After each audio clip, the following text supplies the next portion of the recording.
Welcome, everybody. My name is Terrence Shenfield, and I will be your speaker for today. This particular topic, called complementary medicine in cardiovascular disease, is a very interesting topic. So many people today are dying of heart disease. It's the number one killer in this country. And I wanted to share with you some of the integrative and holistic approaches to managing cardiovascular disease.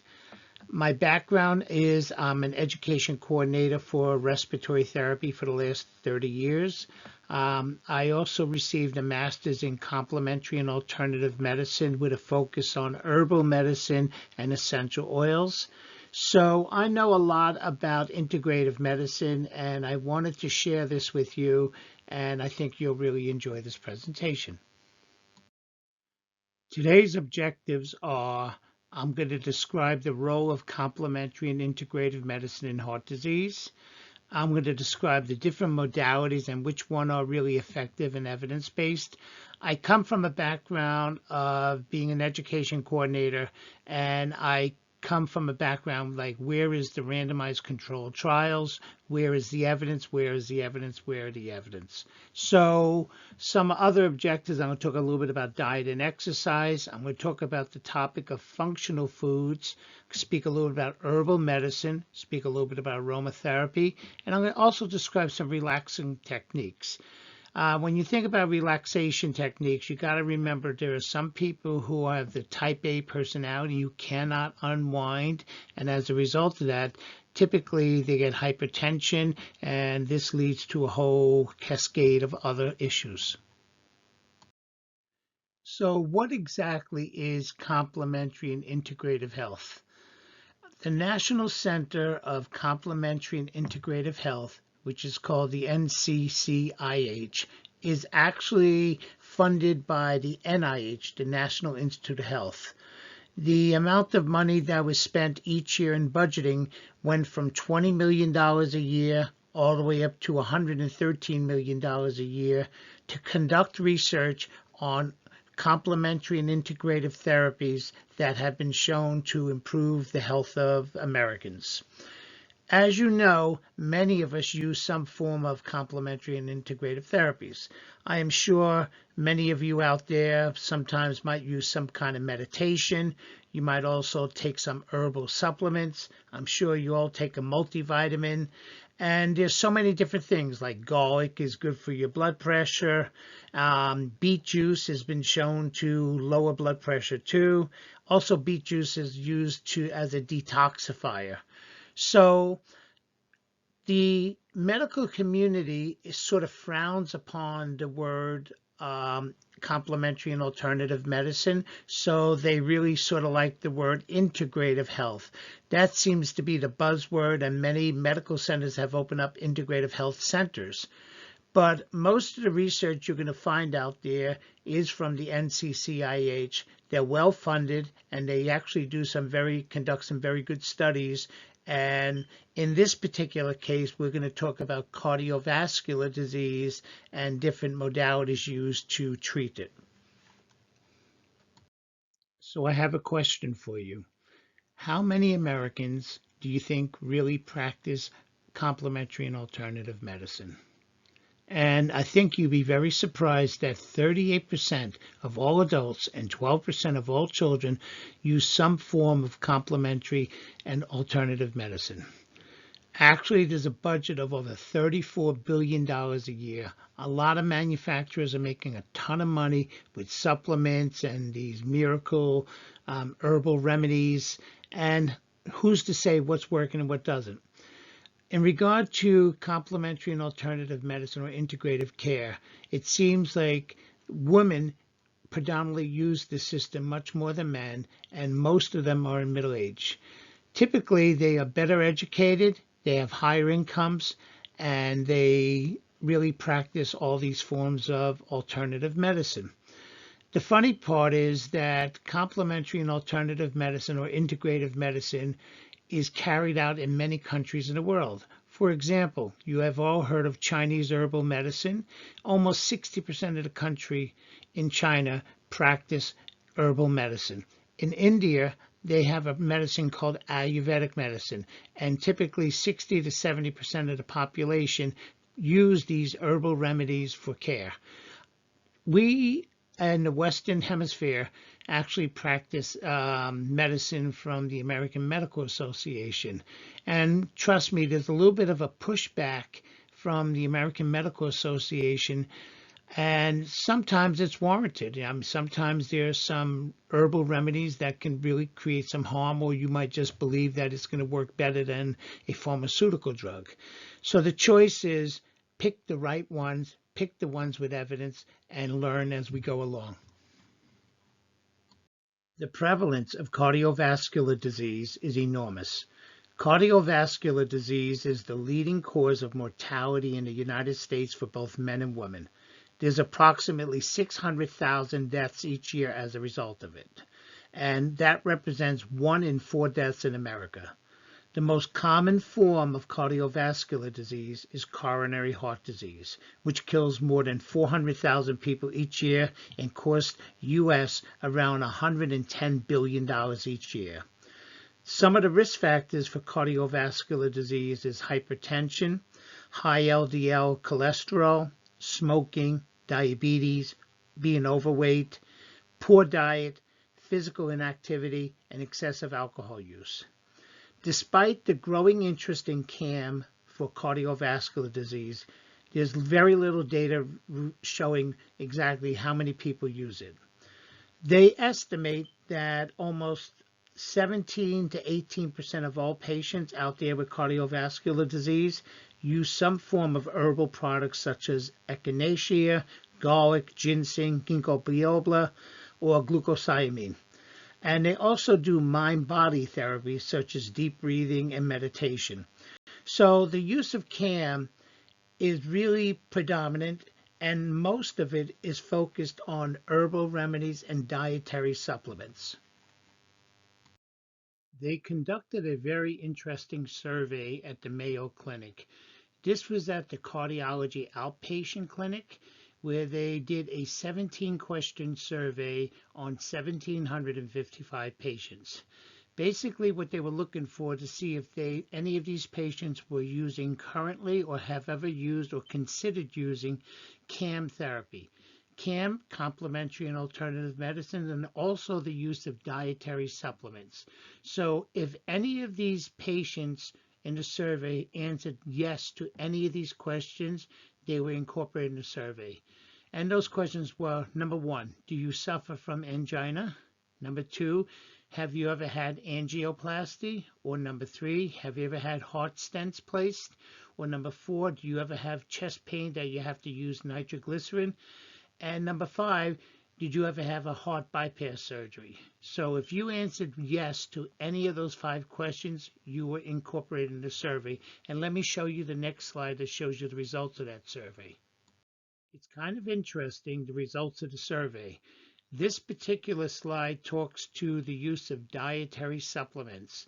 And it seems that fish oil and omega-3s was the #1 choice if you had any kind of cardiovascular disease. They also used coenzyme 10, which actually is very good. They talked about increasing fiber in the diet, such as eating oatmeal. And they actually talked about the use of Hawthorn. And Hawthorn is way at the bottom of the list. And that's kind of funny because Hawthorn, which not many Americans know about, is an excellent herbal remedy for heart disease. So as you could see, fish oil, omega-3s, multivitamins, all the way down the list, and it shows which kind of herbal remedies and supplements are being used. This is a very interesting slide because this talks to the use of mind-body use of alternative treatments. Now, when I say mind-body, think of relaxation, stress management, meditation, yoga, guided imagery.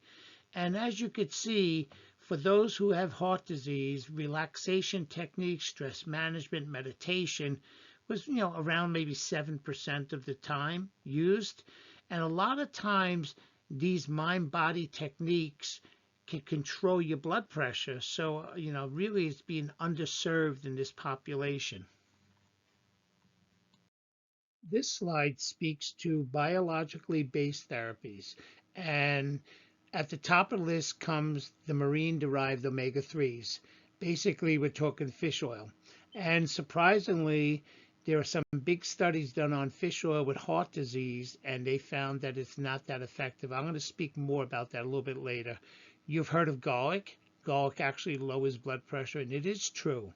Coenzyme Q10, there's some really good evidence showing that this works for cardiovascular disease, and actually it works by reducing oxidative stress. Then we get into hawthorn leaf, which not many people have heard about. But throughout the world, hawthorn leaf is one of the #1 herbal remedies for heart disease, and especially for chronic heart disease, and it really, really works very well. Now, many people take antioxidants, and antioxidants come in many forms. So, think of your colorful vegetables and fruit, and there's a whole host of benefits that come with that, like anthocyanins, which come from berries, and you got beta carotene from carrots, and catechins from actually green tea. You got coenzyme Q10, flavonoids, lipoic acid. There's a whole list of great antioxidants. Antioxidant therapy is a wonderful choice to keep yourself healthy. It actually reduces the inflammatory process, and it works wonders. Another good choice is red yeast rice, and actually they've done some studies with that where it lowers your LDLs. And many people talk about the use of soy protein and also isoflavones, which actually reduce CVD mortality. So I'm going to go a little bit more detail into each of these things, but this is a laundry list of biologically based therapies. In cardiovascular disease, I cannot understate the importance of diet and exercise. We all know this. We hear this all the time. It comes on the TV. It comes on the internet. No matter where you hear from your friends, everyone's telling you you got to eat right. You got to do more exercise. And the fact is, it's true. And I could just give you a couple of hints about eating. If you're going to eat, try to eat a variety of colored fruits and vegetables. And for example, a yellow pepper, a red tomato, a green broccoli, a purple rhubarb. All of those different colors actually represent different components in the fruit that offer antioxidant qualities. So really have a variety of color. Don't try to be stagnant to one particular fruit or vegetable you like and you eat it every day. Really add a lot of different color. Me personally, I love blueberries. I buy frozen blueberries, and they are purple in color, and they have what is called an anthocyanins. Anthocyanins actually show a 30% reduction in the likelihood of getting cardiovascular disease if you intake it every day.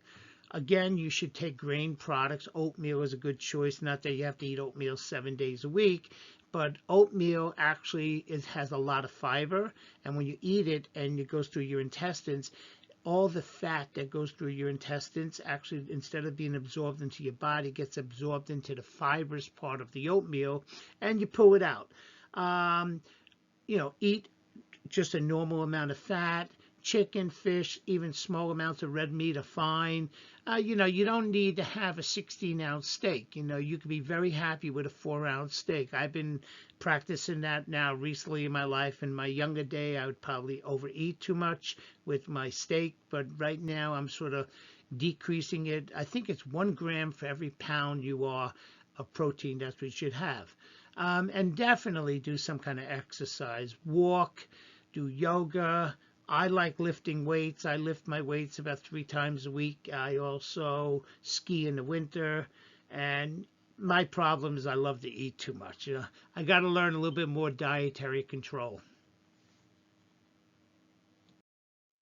There's a term, and it's called functional foods. Now, many of you may have never heard of functional foods, but I'm sure some of you have. But functional foods are foods that have a benefit to you besides offering you calories and minerals and proteins. For example, we all heard that green tea is good for cancer. It's also good for arthritis. We all heard that grapes is actually very good, especially red grapes, and wine is good for heart disease. We all heard of oats, like oatmeal is actually being good for heart disease, and actually how it works is because of the fiber. So there are many different types of functional foods, and they have done a lot of good studies with functional foods. And some of the biggest ones are soybeans, oats, flaxseed, garlic, tea, fish, grapes, nuts, stanols, and all of these have shown to be actually excellent foods. There is a growing consensus that systemic inflammation is at the heart of cardiovascular disease. Inflammation is a key feature of the immune system functioning to defend tissue integrity and function. However, chronic stimulation of inflammatory mediators lead to long-lasting vascular reactivity, insulin resistance, hyperlipidemia, and subsequently heart disease. So dietary practices to minimize the inflammatory response are really, really important. So if you take certain functional foods, such as the ones just mentioned on the screen, there's a lot of good studies showing that it lowers your blood lipid levels. It actually improves your arterial compliance. It reduces low-density lipoprotein oxidation. It decreases plaque formation. It actually has super-duper antioxidant that scavenges free radicals, and it actually inhibits platelet aggregation. All of these things really point to a healthier body, a healthier heart. So we'll get a little bit more into it. And just remember, the word is functional foods. A lot of manufacturers want to sell you functional foods in a bottle. They want to sell you functional foods in a package. They want to infuse some normal food with functional food. So the point is this, you don't need to do any of that. All you need to do is when you go shopping, make sure you go to the fresh fruit and vegetable section. And I cannot stress enough that you need to eat a variety of colors. In other words, you have to have a rainbow of colors to get all of the benefits that come from food. For example, when you eat red fruit or vegetables such as a tomato, a pepper, an apple, they are loaded with flavonoids, lycopene, vitamin C, and folate. If you eat any kind of orange or yellow vegetable, think of squash, think of a pepper, think of a carrot. They are loaded with beta carotene. They have vitamin A, vitamin C, and then you get your green vegetables. And green vegetables can come in the form of a cucumber, it can come in the form of broccoli, it can come in the form of lettuce, and so on. And they are loaded with known as chlorophyll, vitamin K, carotenoids, and a host of other flavonoids that work very well in the body. And then you want your purple and blue vegetables. I did some research on the use of anthocyanins, which are found in purple and blue vegetables and fruit. I particularly like blueberries, and I read some good studies, as I mentioned before, that if you consume a half cup of blueberries every day, and they can be frozen, they don't have to be fresh. Frozen fruit is just as good as fresh fruit. It actually reduces the likelihood of cardiovascular disease by a third. So I do it every day, and you know it also how it works. It's an antioxidant. It works great. And then you got your white vegetables. White vegetables come in the form of potatoes, and they're loaded in what is known as flavonoids. Flavonoids, lycopene, beta carotene, chlorophyll, anthocyanins. All of these are functional foods. You don't need to buy prepackaged or juiced functional foods. Get them in the vegetable shop, buy them, eat them, and your heart will be a lot happier. Let's talk about garlic and heart disease. You know that garlic wards off vampires, but actually it protects the heart too. And I just wanted to make a clarification here. There's a difference between the garlic you buy in the store and the garlic they do in studies for heart disease. There's a term called aged garlic supplementation, or you can make a garlic tincture. The difference is if you get aged garlic, which I'll explain a little bit more to you, and if you create a garlic tincture, you get much more benefits. Studies have shown that the use of garlic actually reduces hypertension and reduces cholesterol. Studies also show that with the use of garlic, you can reduce your C-reactive protein. C-reactive protein is an indicator of inflammation in your body. Other studies have shown reductions in blood pressure, both systolic and diastolic. They actually show reductions in cholesterol. They looked at 8 different meta-analyses. If you're familiar with studies, you got a randomized controlled trial, which is like one study, but you could look at a meta-analysis. A meta-analysis is actually grouping multiple studies. So they looked at multiple studies with the use of garlic for reduction of cholesterol. All of them pointed to being positive. Actually, it's shown to reduce cardiovascular disease by lowering cholesterol. It also inhibits what is called as platelet aggregation, and it actually works by lowering blood pressure. A typical dose for garlic, of aged garlic, is around 2,400 milligrams each day, or you could use a tincture. And I'm going to give you a great recipe for making your own homemade tincture of garlic if you want to keep your heart healthy. As I was mentioning before, I don't think you could really consume so much garlic in your cooking that to really show a real benefit to you. You could. You got to cook every meal with garlic, or you have to cook quite often with garlic. I know it's not practical to do that. Now, you could buy supplementation, which is called aged garlic extract, or from my point of view, you can make a garlic tincture. You may be wondering, what is a tincture? The picture on the screen says it all. Basically, what you do is you get enough garlic to fill a half bell jar. So you get some fresh garlic, you crush it, or put it whole, cut it in pieces. You fill it halfway with the jar. Then you add vodka to the top, and you say, oh my goodness, why am I doing the vodka?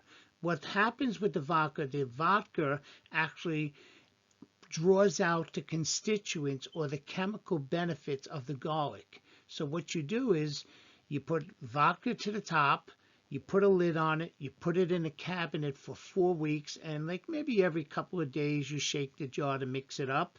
And then after 4 weeks, you strain and filter out all the garlic particles. And what you're left with is a tincture.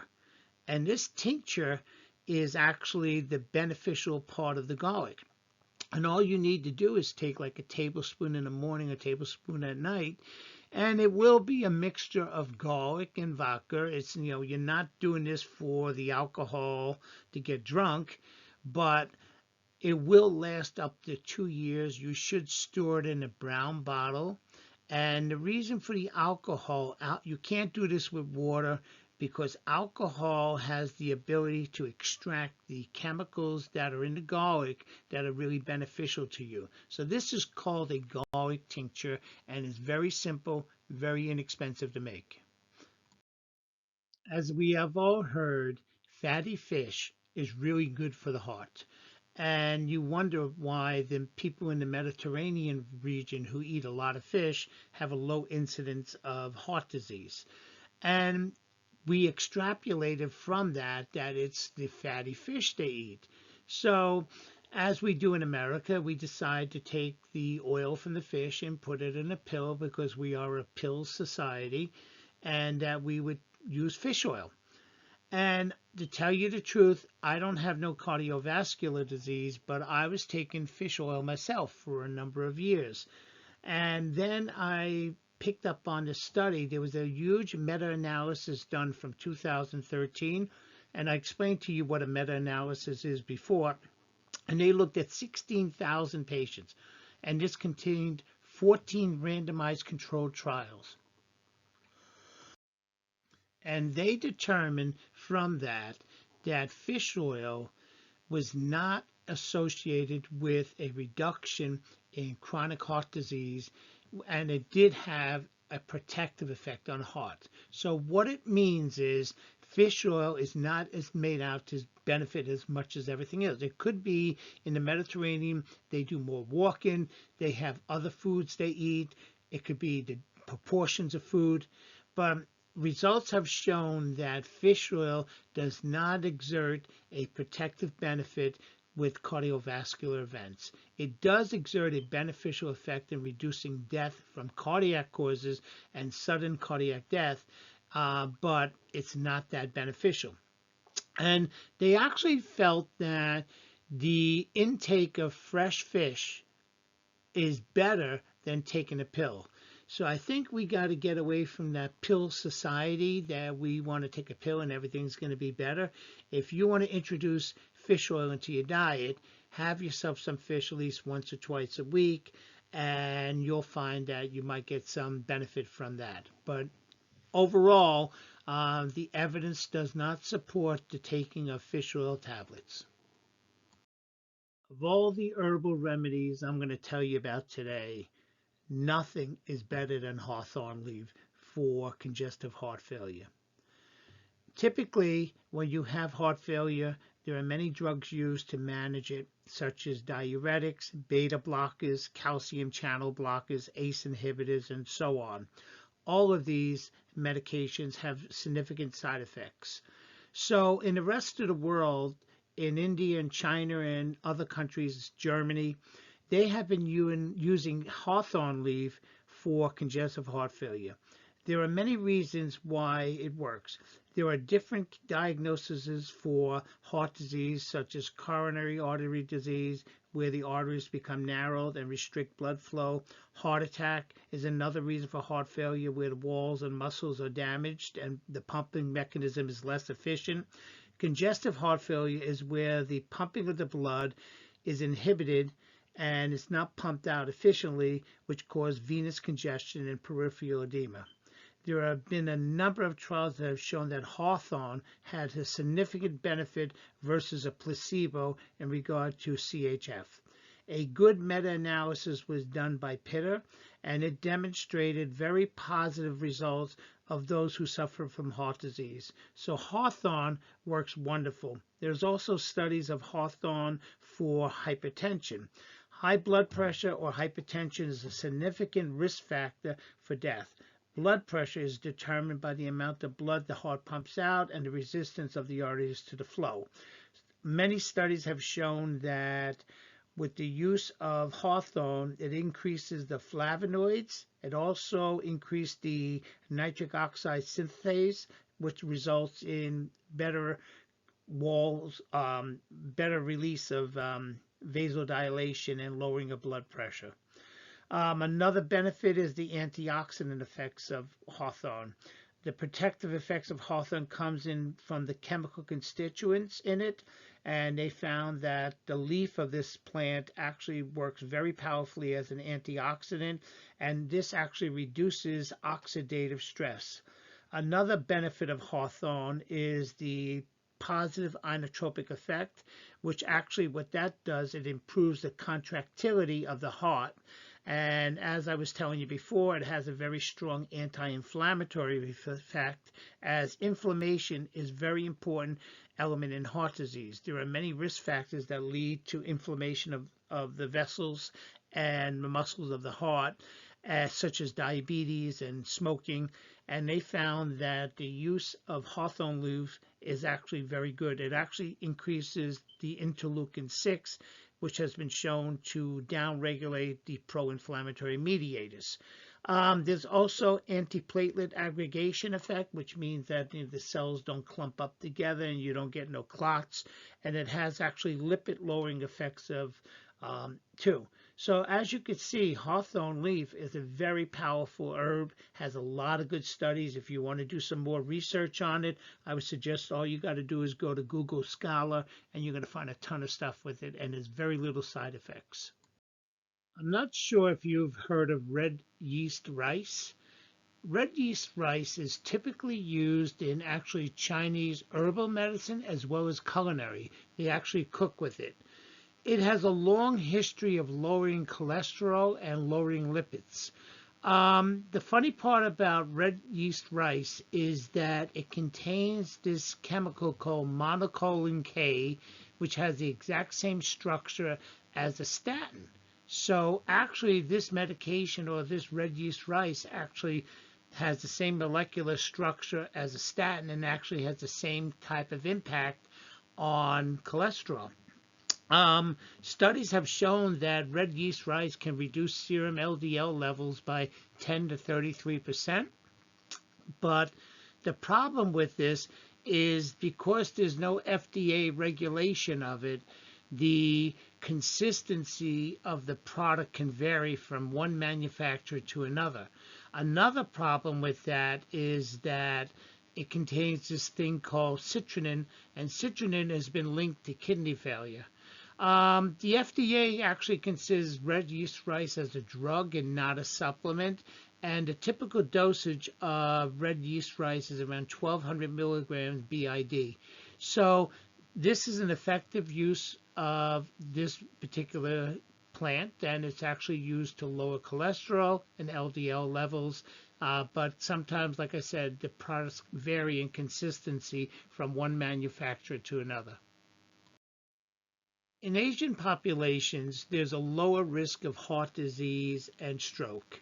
And a lot of people felt that the reason for that lower level was their diet. And their diet consists of a lot of soy protein and isoflavones such as tofu or bean curd or things like that. So people were doing studies thinking that the soy protein they eat actually has a heart protective effect. But it's kind of complicated because the Asian population also has a different lifestyle than us, and they actually eat more vegetables and they have a different type of mixed diet than us. But with soy protein ingestion, they showed actually a lowering of LDLs with its use. High intake was associated with a decreased risk of mortality from stroke, especially ischemic stroke. Actually, the supplementation with it has been shown as a decrease in blood pressure as a result of fibrinolysis and anticoagulation effects. So it really has some positive benefits that are out there for it. The typical dosage of a soy protein would be around 1,200 milligrams BID. Of all the herbal remedies that I mentioned, I really have a strong like for Hawthorn and coenzyme Q10. Coenzyme Q10 actually decreases as we get older. So as we get older, our natural production of CoQ10 decreases, and also that's at the same time when we start getting chronic diseases. Actually, patients with ischemic heart disease and dilated cardiomyopathy have shown deficiencies in coenzyme 10. So you're wondering what's going on. So here you got all these patients with cardiac diseases, and all of them are having lower levels. So the thought was that the supplementation with CoQ10 would be a good thing. They actually showed that when you take CoQ10, it increased the levels of ubiquinol 10 with circulating lipoproteins. It has a very powerful antioxidant effect. And one of the side effects of CoQ10 is actually lowers the statin levels. So that's another concern with it. But like I said, CoQ10 normally decreases as we get older. It's also been shown to be decreased in patients with heart disease, and it's one of the most well-studied remedies for heart disease. So I would strongly suspect that anyone who has heart disease should seriously consider taking this as a supplement. There's a lot of evidence out there that people with stressful personalities have a higher incidence of heart disease and hypertension. Stresses come to us every day. Some people can manage stress better than others, but some people who can't manage stress end up having high blood pressure, and it impacts so many different parts of the body. A lot of times, if you're a very stressful personality and you don't eat right and you don't sleep right and you have some bad habits, it's going to really boost up your high blood pressure, which is not a good thing. So you really need to manage your stress, and there are certain ways to do it. You could sleep right. I mean, I could not tell you enough about the importance of getting 7 to 9 hours of sleep. You got to do some kind of exercise. You need to do some relaxation techniques. Now, not everyone knows how to relax. I mean, some people have to really work at it, yet some people could do it so naturally. So some of the methods to relax, you could use aromatherapy, which I'm going to tell you a little bit about. You could meditate. You could do yoga. There's a thing called journaling where, in other words, so you all got these bottled up feelings and anxiety. And what you do is you write down on a piece of paper what's going on, and when you do that, it sort of purges it from your body. You could pick up a hobby you like. Some people like gardening, some people like doing a little woodwork, whatever you like, but do something.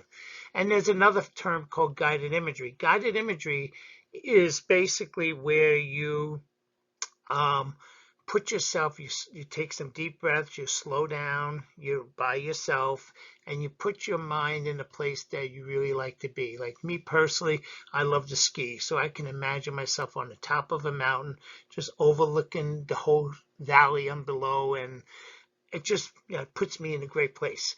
You could also improve your social network. Why hang around with people who get you upset? It doesn't make sense. So, pick and choose who you're with. And also try to resolve stressful situations. I mean, stress is part of life, but how you resolve stress is really important. So what I'm going to really talk more about here is about aromatherapy, and especially its link to heart disease. As I mentioned, stress comes in many ways, especially for patients. Now, I don't know how many of you really know much about aromatherapy, but there's been some good studies showing that aromatherapy, which is a plant-based medicine, actually works very well for reducing stress.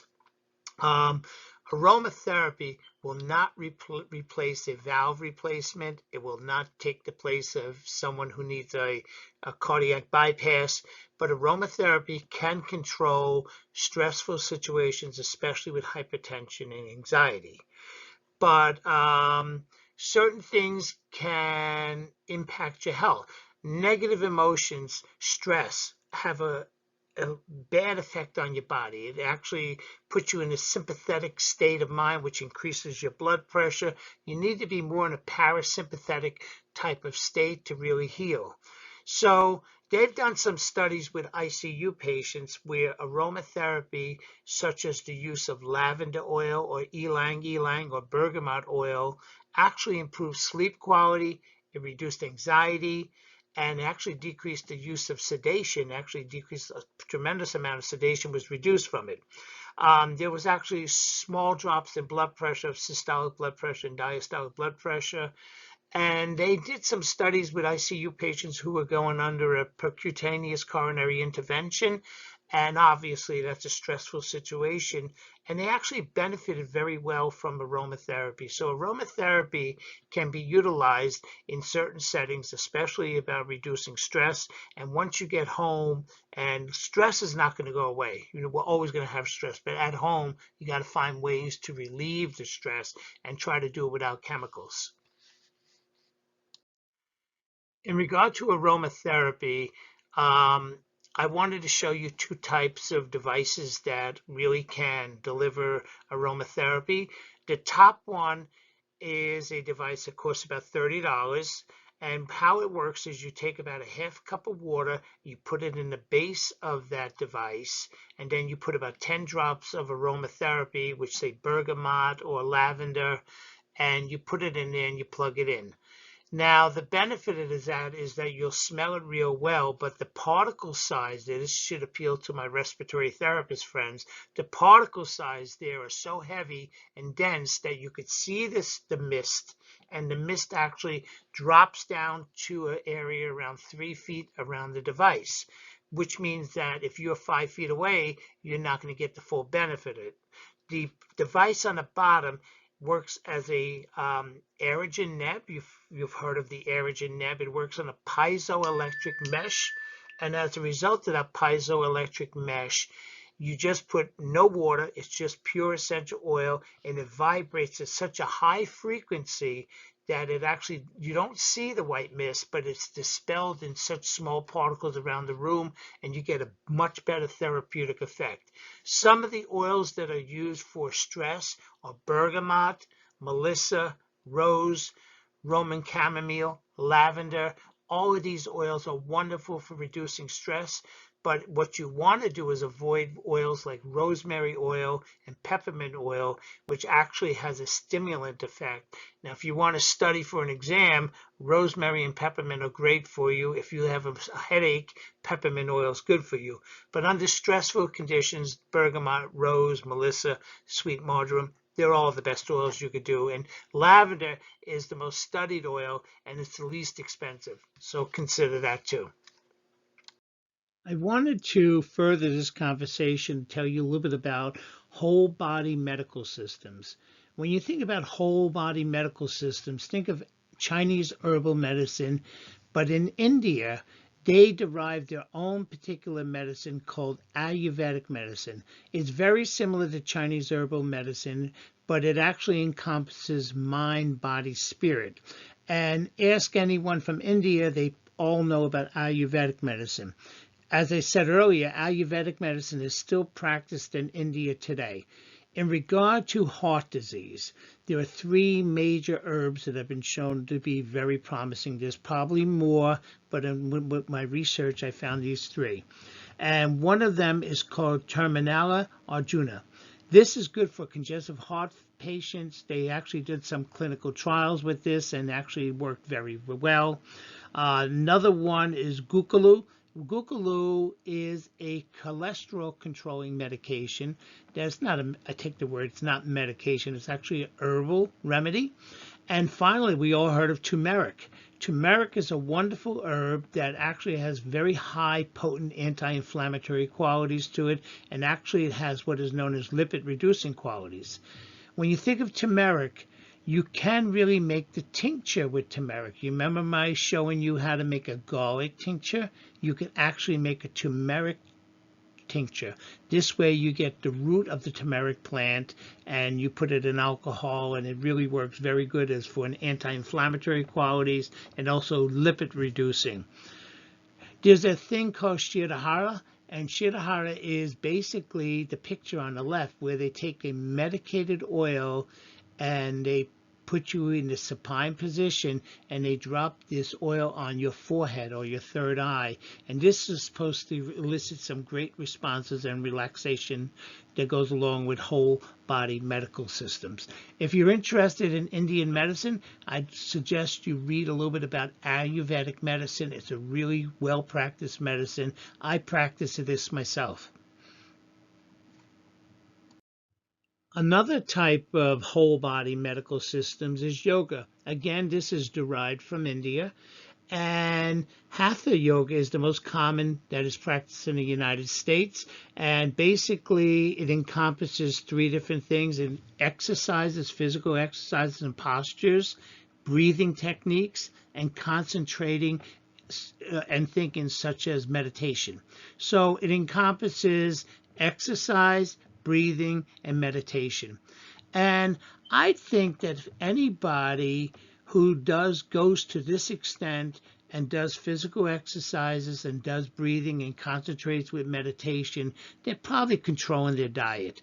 But actually, people who follow this have improvement in heart disease risk factors such as lipid profiles, body weight, blood pressure. And actually they did a study showing that it reduced blood pressure, LDL cholesterol, and body mass really went down after doing this type of exercise, as long as with a vegetarian diet. So if you're going to go out for it, go out for it all the way, or at least do the exercise part of it. But yoga, wonderful system of whole body medicine. And our last systems of whole medical system, this is Chinese herbal medicine. I'm from New York, and I've been to Chinatown a few times, and I actually went into one of the shops, and it looks just like the picture you see. You get these little wood drawers, and each of those drawers contains herbs. And when you go see a Chinese herbal medicine doctor, they actually prescribe a mixture of these herbs that you actually boil on your stove. So you make this tea with this, you make this concoction with the tea with boiling water, and it seeps out all the constituents in these Chinese herbal medicine. But actually, these medicines, Chinese people actually use this for heart disease. And you could also use Qigong, which is basically an energy medicine, and you all have heard of acupuncture. All of these fall into the realm of Eastern medicine, and they're all considered what they call whole medical systems, but they actually, a lot of people practice this for heart disease. I hope you enjoyed my presentation. If you have any questions, this is a good time to ask, and I'm very happy you joined me. In conclusion, Western medicine can be life-saving. If you need a valve replacement, or if you need a PCI, you got to do what you got to do. But the goal is to reduce your risk factors, and reducing risk factors is diet, exercise, and also maybe incorporating some functional foods and herbal medicine into your world. Also read about CAM therapy, and there's some new stuff out there, and it really works very well, especially what I mentioned today. The references listed here can help you make a decision on what you want to do. It'll teach you a lot of things about functional foods and herbal medicines, and I think you'll really enjoy it, especially a lot of Chinese authors, a lot of research from China, India, the Middle East have done some great research with herbal medicines and heart disease, and nothing wrong with learning more. So thank you very much for joining my presentation, and I hope you have a wonderful day.